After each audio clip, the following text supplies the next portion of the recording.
আসসালামু আলাইকুম রহমতুল্লাহ বারাকাতু। দেশ ও দেশের বাহির থেকে এই মুহূর্তে যারা এই ভিডিওটি দেখছেন তাদেরকে আমার পক্ষ থেকে প্রাণ ঢালা শুভেচ্ছা ও অভিনন্দন।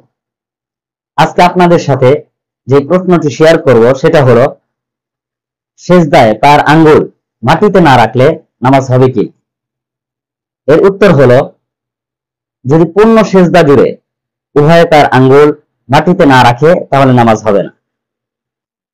কেন? নবী করিম সাল্লাল্লাহু আলাইহি ওয়াসাল্লাম বলেছেন, উমিরতু আন আসজুদা আলা সাবআতি আযমি, আমাকে 7টি অঙ্গের উপর সেজদা করতে আদেশ করা হয়েছে। তার মধ্যে কপাল এবং নাক এই দুটি মিলে একটি, 2 হাত, 2 পা এবং 2 পায়ের আঙ্গুল। আর যদি পূর্ণ সেজদা জুড়ে নয়, বরং কখনো কখনো পায়ের আঙ্গুল উঠে যায়, অথবা পূর্ণ সেজদায় এক পায়ের আঙ্গুল উঠিয়ে রাখে, বা সেজদার কোনো এক সময় এক পায়ের আঙ্গুল মাটিতে রাখে, তাহলে নামাজ হয়ে যাবে।